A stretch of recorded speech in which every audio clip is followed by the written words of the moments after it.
This video is going to walk you through the process of creating a custom PayPal payment page.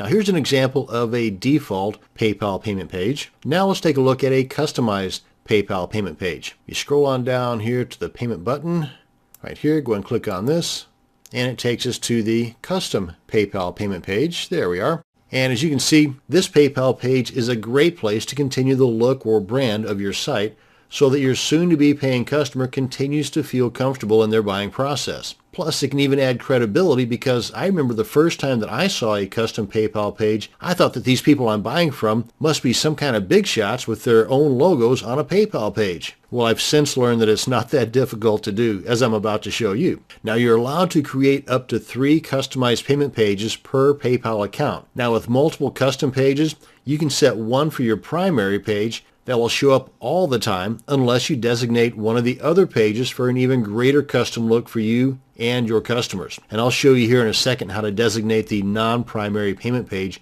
on your Buy Now buttons. Because the one that I'm showing you here, this is not the primary page. So let's get to work and create our custom page. Go and log into our PayPal account. And once you're logged in, come on over to Profile. Come on down to My Selling Tools. And I believe it's the 4th item down. Yes, Custom Payment Pages. Come on over to the far right and click on Update.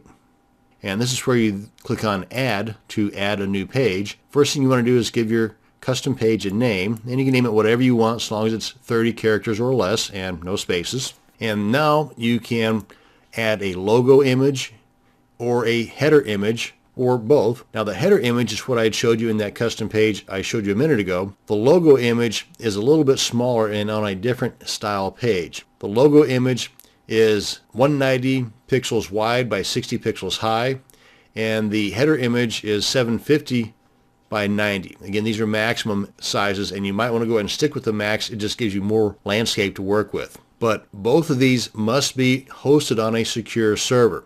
In other words, the URL has to start with HTTPS. And if you do not have any of your domains on a secure server, don't sweat it. Don't rush right out and buy one, because there's a cool service that's totally free that will host your images for you. Just make sure that you are following these restrictions, or these guidelines rather, that the image is no more than 750 wide or 90 pixels high, and that the file size is no more than 50K. But it's very simple, straightforward. Once you've created your image, click on Choose File, navigate to the location on your computer where that image is at, put in your email address, type in the CAPTCHA image information, click on Upload Image, and within a couple of seconds they will email you your HTTPS URL for that image. And I've already done that for both the header image here and the logo image here. And here's an example of the email that you're going to get whenever they send your HTTPS URL. Now let's go ahead and take these URLs and put them on our page. Now this one is for the header image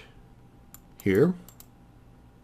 And this one's for the logo, the smaller one, 190 by 60.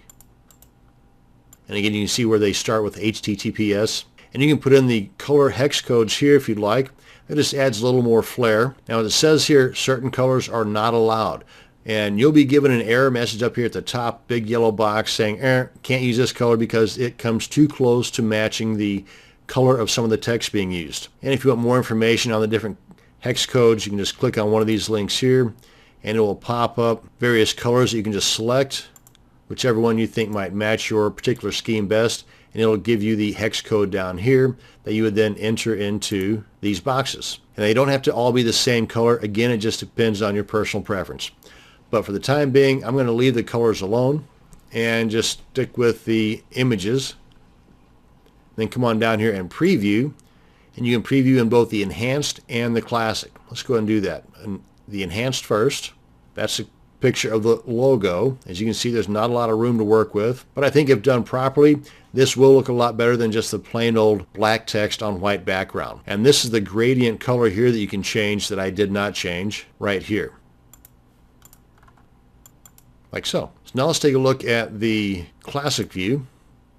And now then, let's go ahead and get rid of the logo and see what we got here.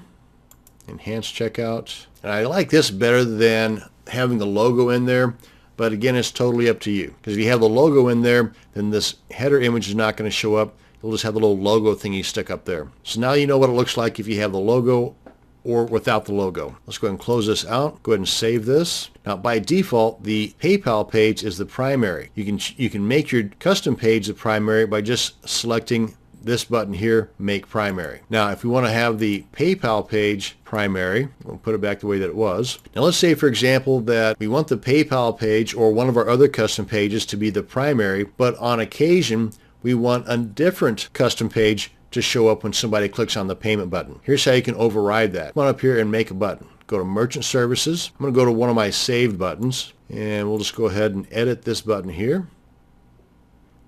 Come on down to step 3, and then in this box here you put this code here, and in place of name of page you put the name of your page. And our page was, if I remember correctly, capital M Y underscore capital DEMO. I believe that was it. Click on Save Changes. And here's how we can test this real quick. Come on up here to Email. Copy this and put this in our browser. And this should be our custom page and not the default PayPal page. There we are. And then at this point we simply copy this code and we put it on our website where we want our payment button to be. And this will bring us to the end of this video on creating and using a customized PayPal payment page. Thanks for watching, and you have a great day.